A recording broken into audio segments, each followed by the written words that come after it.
I really wanted to love Tacoma.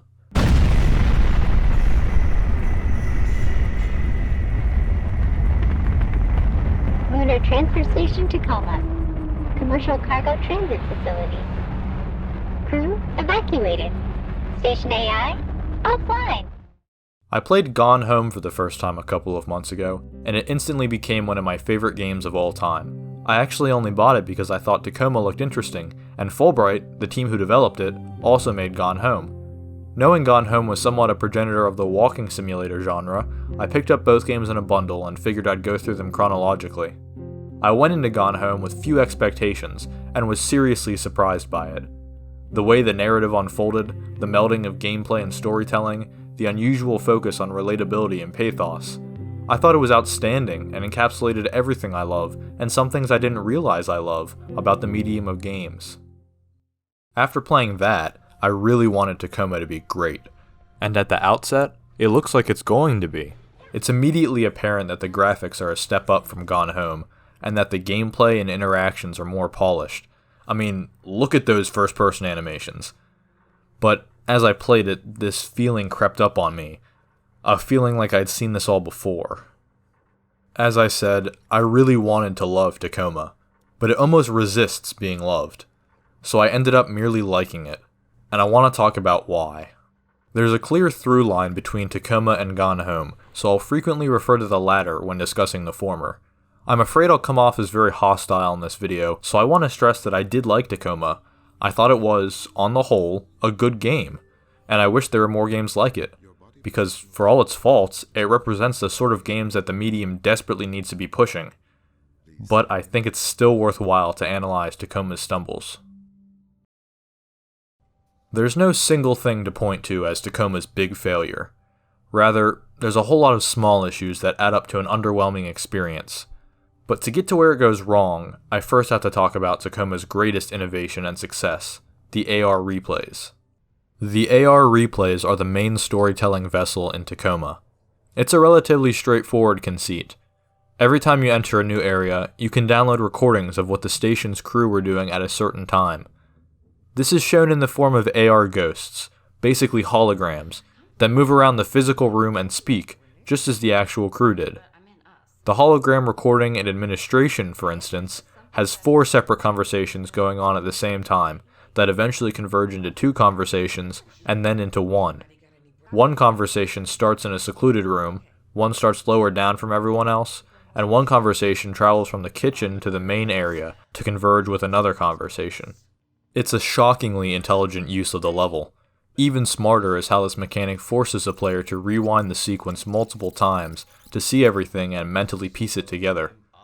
This is something that is literally impossible to achieve in any other medium. It also allows for dynamic use of the space and a natural flow of dialogue and character moments, aided by the fact that all the voice actors recorded their lines and body movements in the same room as each other. My only gripe with this central mechanic is the failure to push it further. For what it is, it's wonderful and it works very well, but there's definitely some unexplored territory to use it in unexpected ways, especially when coupled with the rewinding and fast-forwarding features. This wouldn't work with the existing story, but something like an extra person only showing up when fast-forwarding, or events suddenly playing back differently after rewinding, would be interesting twists that challenge the player's understanding of the rules. Something akin to the revelation of secret passages in Gone Home that exist in rooms that the player has already explored. This unrealized potential of the AR recordings, and Tacoma's storytelling at large, gets into one of the biggest issues, however. And that issue is the forced linearity of the narrative. I have no inherent aversion to games that are aggressively linear. Half-Life is one of my all-time favorite games, for God's sake. But Gone Home excels in utilizing the game world because it presents it as completely open while subtly guiding you to each story beat in the right order. Tacoma misses the mark in 2 respects. The first is that the overall progression of the game is rigidly defined in an overt way. You start at the hub, then you go to one module, back to the hub, to another module, back to the hub, to the last module, and back to the hub. The hub exists primarily in the video game sense of the word, not in the space station sense. It could be integrated into the rest of the game more smoothly if it needs to exist at all. Gone Home is laid out as a large house and requires you to constantly cross your path to progress, so it feels like you're navigating a familiar space in interesting ways. It gives you a key to open a previously locked room, or reveals the locations of secret passages in rooms you already explored. Tacoma is less, I'm not sure gamey is the right term here, but its environment feels more artificial. Every module you'll need to go to is clearly marked from the beginning of the game. Once you're done with a module, you're done, and you move on to the next one, with no need to ever return. It's just a boring way to move through this game world. The second way Tacoma misuses linearity is less immediately obvious, but equally frustrating. When you enter a module, you can choose which of the main two areas to go to first, so the game is finally allowing you some navigational freedom. But it backfires, or rather backfires for a lot of players, because there's an intended room progression, the game just doesn't tell you what it is. For example, in the first module, Personnel, there's a big sign with an arrow pointing to Administration, so most players will go that way. And you see the sequence that introduces the main conflict of the story, via the disaster. After you're done there, you go to Operations on the other side of the module, and the pace slows to a crawl, because the sequence that unfolds is from significantly before the inciting incident, and merely consists of a slice of the crew's daily lives. There's nothing wrong with the mundane, and in many ways, Tacoma excels at representing the mundane, but the story simply lands better if the player goes to Operations first, gets a sense of the characters and their regular lives aboard the ship, and then sees the disaster. And what really confounds me is the sign pointing to Administration. Like, a diegetic sign with an arrow is a good way to encourage players to go one way without actually restricting their freedom. Gone Home did this excellently, using elevation and lighting to keep the player from rushing to the second act without resorting to locking off the house in conspicuous ways. But then the arrow sends the player in the wrong direction. As it is, Tacoma is linear when it would be more interesting to be non-linear, and then is non-linear when it hurts the story being told. It's not a million miles from Gone Home in the linearity department, though. On the scale of a single room, Tacoma is usually more cognizant of the physical space and cleverer at utilizing it, manifesting in the AR recordings, which I already praised. Another major issue is the lack of harmony between Tacoma's gameplay systems. What I mean by this is the disconnect between the innovative storytelling, the hologram replays, and the other mechanics, which are largely brought over from Gone Home. Gone Home's object inspection doesn't naturally mesh with the hologram replays. These are two styles of storytelling that are each designed for different games, and are competing for the player's attention as a result. Tacoma almost feels like a mod for Gone Home, in the sense that the AR replay mechanic is clearly added on top of existing gameplay, without considering whether or not Tacoma actually benefits from those existing mechanics. In Gone Home, this isn't an issue, because the gameplay of inspecting everything is the whole point of the exercise, and therefore fits in. But here, it feels superfluous. It's like if the first Portal game also had Half-Life 2's gravity gun in it. There's an interesting new central mechanic, but another game's central mechanic is taking up an unnecessary amount of space alongside it. Coming to Tacoma from Gone Home and recognizing the copy and pasted inspection mechanic made me play Tacoma like I played Gone Home. I read and inspected every little thing I could, hoping it would have some vital or at least new information about the characters or world. It took me 6 hours to finish the game, but it seems like most players spent significantly less time on it. I think other players, especially those who haven't played Gone Home, saw the inspection mechanic as just another tool of interaction with the world, akin to sprinting or climbing in other games, and fair enough. But then again, why does it exist in the same form here as in Gone Home? Tacoma is happy to let you read every little clipboard and brand label, and trust me, there's a lot of them, but you don't get that much more out of the game for doing so. This game definitely doesn't feel like it warrants 6 whole hours. So if Tacoma is going to adopt Gone Home's inspection mechanics, and there are good reasons to do so, it needs to adapt them to suit Tacoma's unique style of storytelling. Otherwise, it just gives the game a lot of needless filler. Now, Tacoma has an interesting place within the histories of both video games and science fiction. Let me explain what I mean. Gone Home takes immersive sims like System Shock 2, strips them of their combat and RPG elements, and focuses entirely on the story and storytelling. As a result of that approach, and the practical restrictions of indie development, it stumbles into something utterly fascinating. It's a video game that's entirely concerned with the mundane aspects of real life, and all the pain and beauty that implies. So, Fullbright, coming off the back of Gone Home, now with increased resources and honed skills, just remakes System Shock 2 without combat or RPG elements. Admittedly, the storytelling is better than a 20-year-old game, and that is its primary focus, but while Gone Home takes some vital design lessons from System Shock 2, its removal of science fiction and application of those lessons to a quotidian setting is what's truly revelatory about it. Going back to science fiction, one of the most ubiquitous video game genres, can't help but feel like a step backward. This isn't helped by the myriad of sci-fi cliches that Tacoma employs. You've got the crew stranded on a space station due to a disaster, a potentially rogue AI, overreaching security systems, corrupt corporations with vast technological power, ruthless CEOs, the whole lot. To be fair, Tacoma subverts a few of these, such as by having the potentially rogue AI actually help the crew. It also avoids the usual cynicism you'd expect from this sort of story in favor of optimistically embracing worker solidarity. But these are only subversions within the genre of science fiction. Gone Home, meanwhile, subverts not just tropes of video games, but entire genres of the medium. A lot of its power comes from the fact that the game, not conforming to any single existing video game genre, can pass between different genres with deftness and a sense of purpose. Tacoma is shooting off bottle rockets in video games' backyard, while Gone Home is committing acts of terrorism on video games themselves. This gets into my criticisms that are focused purely on Tacoma's story, irrespective of gameplay. Before that, though, I want to establish something Tacoma does well, and that's representation. It shouldn't be a shock, but it is, when you open up the crew roster and see there's not a single white man aboard. Tacoma is dedicated to centering the personal experiences of women, people of color, and LGBT individuals in place of straight white men, who are overrepresented in video game narratives. The only issue I have here, and it's a really minor one, is with Nat and Bert, who tend to be conflated into a single entity. There's not a lot of tangible difference between their characters. There's one mention of Bert worrying that she's holding Nat back, but beyond that, the duo is mostly treated as the lesbian ones. I wish more time could be spent fleshing out the different sides of their relationship, but, well, this gets into a larger issue with Tacoma's characters. Managing 6 main characters in essentially the same time Gone Home spends on 2 means all 6 lack a certain spark, and their individual motivations tend to slip in and out of the story. Things like Clive's career-driven attitude and Evie's grief over her dead sister are easy to forget about later on because they're not what the story is actually about.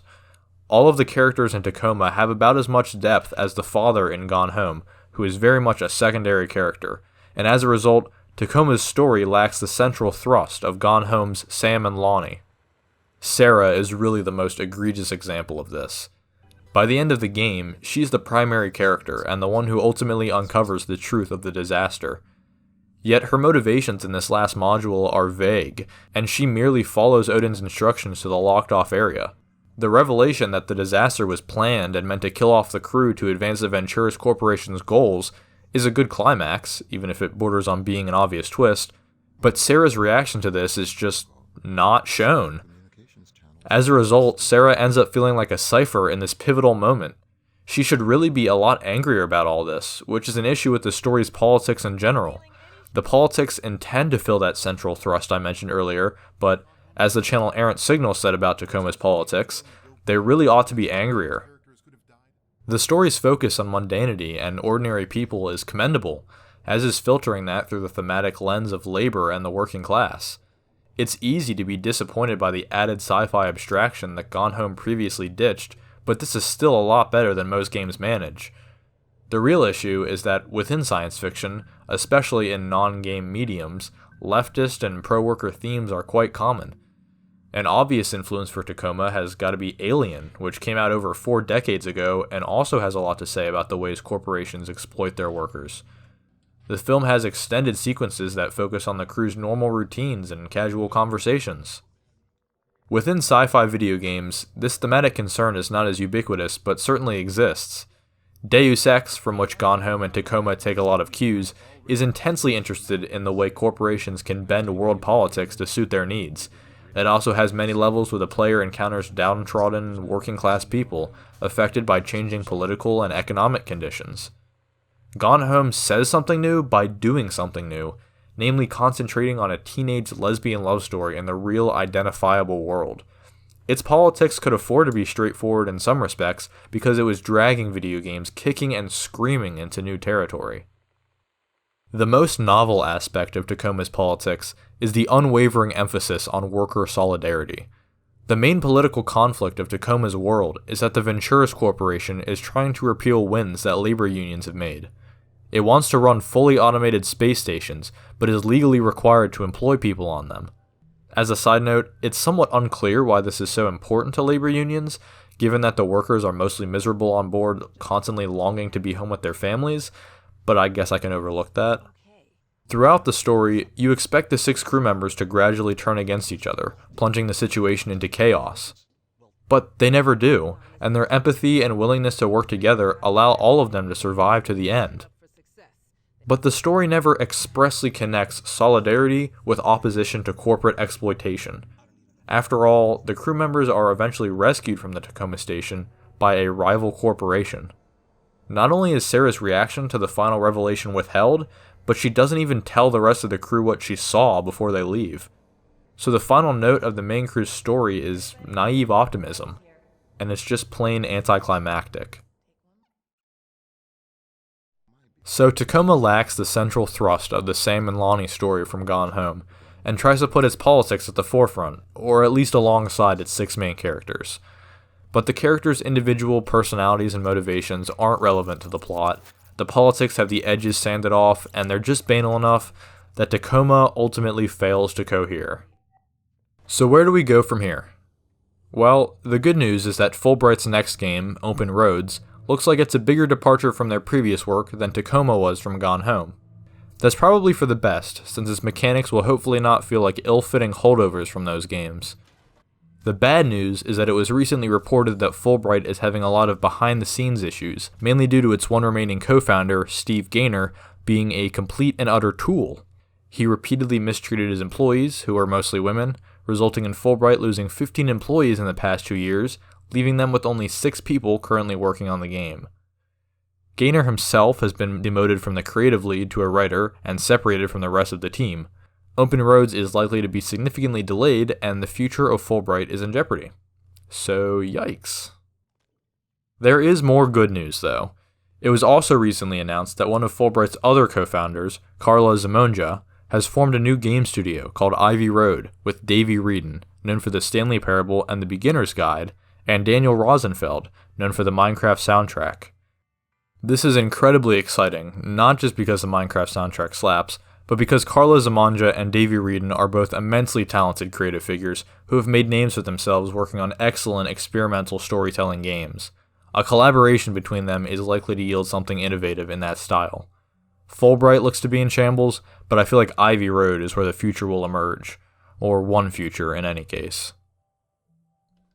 In conclusion, Tacoma is not a failure. Ian Danskin of the channel Innuendo Studios made the keen observation that Tacoma is one of the only walking sims that is additive rather than subtractive. For a long time, walking sims ripped apart games to find and use the bare bones of their storytelling capabilities. But Tacoma makes significant strides forward in adding to walking sim's sandbox of potential, rather than just removing parts of other games. This is notable. For all of Tacoma's stumbles, for all of its avoidable stumbles, it boldly experiments with the capabilities of the medium. It's willing to sacrifice its own success in order to expand those capabilities. Tacoma never soars like Gone Home does, but it never commits a great sin that dooms the whole experience. And hey, not every game can have a Chris Remo soundtrack. Tacoma frustrates me, because it could have been properly astonishing. It comes so close and has so many things going for it, and yet it can't quite make that last stride. But more games could learn to take the bold, forward-thinking first steps that Tacoma takes fearlessly. Here we go.